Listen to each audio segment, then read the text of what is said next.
આગળ વાત કરીએ તો ભૂતકાળમાં અનેકવાર વિવાદોમાં ઘેરાઈ ચૂકેલી અને જેલની હવા ખાઈ ચૂકેલી કીર્તિ પટેલે મહાશિવરાત્રીના મેળામાં પહોંચીને વિવાદ સર્જ્યો। મેળાના અંતિમ દિવસે મૃગીકુંડમાં સાધુઓના શાહી સ્નાન સમયે ભગવો ધારણ કરી કીર્તિ પટેલ ઘૂસી ગઈ હતી। સાધુઓ સાથે મૃગીકુંડમાં સ્નાન કરી હર હર મહાદેવનો નાદ કરતી તે જોવા મળી હતી, જેની જાણ તંત્રને થતા તેને તાત્કાલિક દૂર કરવામાં આવી હતી। प्रांत अधिकारी कह્યું છે કે साधु संतो સાથે નીતિ નિયમો બાબતે ચર્ચા કરાશે। જો કોઈ ગેરકાયદે કે ધાર્મિક લાગણી દુભાય તેવું કૃત્ય થયું હશે તો કીર્તિ પટેલ સામે કાર્યવાહી કરવામાં આવશે। કીર્તિ પટેલ વધુ એક વખત વિવાદોના ઘેરામાં આવી છે। અગાઉ અનેક વખત કીર્તિ પટેલ દ્વારા વિવાદ સર્જવામાં આવ્યો છે અને હવે વિવાદ એવો છે કે મહાશિવરાત્રીના મેળામાં તે પહોંચી હતી। મેળાના અંતિમ દિવસે મૃગીકુંડમાં સાધુઓ સાથે શાહી સ્નાન સમયે તેને ભગવો ધારણ કરીને તે ઘૂસી ગઈ હતી અને સાધુ સંતો સાથે તેને શાહી સ્નાન લીધું હતું। આ સાથે સ્નાન કરીને હર હર મહાદેવનો નાદ કરતી તે જોવા મળી હતી, જેની જાણ તંત્રને થતા તેને તાત્કાલિક દૂર કરવામાં આવી હતી। સાધુ સંતો સાથે નીતિ નિયમો બાબતે ચર્ચા પણ કરવામાં આવશે અને જો કોઈ ગેરકાયદે અથવા તો ધાર્મિક લાગણી દુભાય તેવું કૃત્ય થયું હશે તો કીર્તિ પટેલ સામે આગામી દિવસોમાં કાર્યવાહી પણ કરવામાં આવી શકે છે। કીર્તિ પટેલે વધુ એક વખત વિવાદ સર્જ્યો છે। મૃગીકુંડમાં સાધુ સંતો સાથે તે સ્નાન કરતી જોવા મળી, હર હર મહાદેવનો નાદ કરતી તે જોવા મળી હતી અને આ સમગ્ર ઘટનાએ વિવાદ સર્જ્યો છે। ની બાબતમાં આજે મહાશિવરાત્રીનું શાહી સ્નાન હતું એ દરમિયાન ગેટ પર પ્રેશર હોવાના કારણે એક સાથે ઘણા બધા લોકો આવી ગયેલા હતા। તો એમાં કીર્તિ પટેલ નામની વ્યક્તિ છમ્મ વેશે સાધુનું રૂપ ધારણ કરી અને જે શાહી સ્નાન છે એમાં સામેલ થઈ ગયેલી હતી।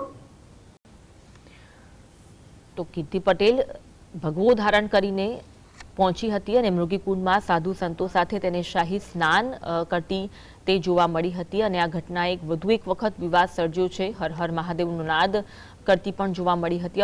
અગાઉ ઘણી બધી વખત કીર્તિ પટેલ દ્વારા વિવાદ સર્જવામાં આવ્યો છે અને અગાઉ ઘણી બધી વખત તેની વિરુદ્ધ કાર્યવાહી પણ કરવામાં આવી છે। હવે આ ઘટના જે બની છે તે મુદ્દે તેના વિરુદ્ધ કેવી કાર્યવાહી થાય છે તે જોવું રહ્યું।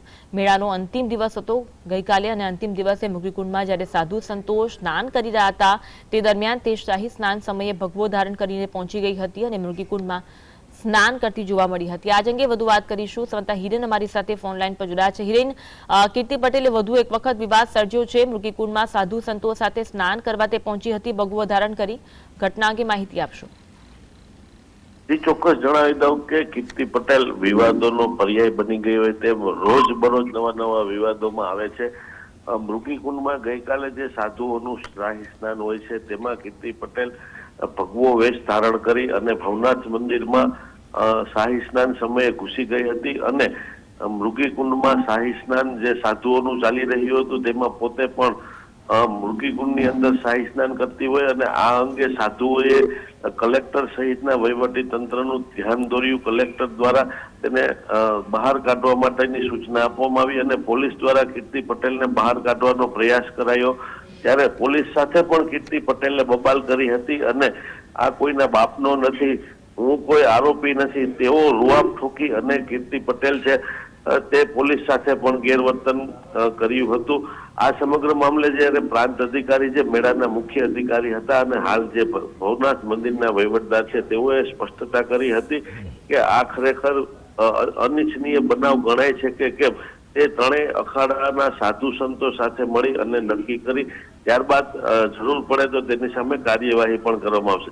પરંતુ ત્યારે સવાલો એ ઉઠે છે કે મોટા ભાગના જે સાધુ સંતો છે તેણે આ ઘટનાનો વિરોધ નોંધાવ્યો છે અને કીર્તિ પટેલ કેવી રીતે ઘૂસી, કયા સાધુની સાથે આવી હતી, કયા સાધુએ તેને આ શાહી સ્નાનમાં સમર્થન આપ્યું હતું તેઓ લઈ આવ્યા હતા, આવા અનેક સવાલો છે તે ઉઠી રહ્યા છે। આમ મૃગીકુંડમાં કીર્તિ પટેલનું જે સ્નાન છે તેને લઈ ખૂબ મોટો વિવાદ થયો છે અને સાધુ સંતોમાં પણ ક્યાંક ને ક્યાંક રોષની લાગણી જોવા મળી રહી છે। જી આભાર હિરેન, માહિતી આપવા માટે।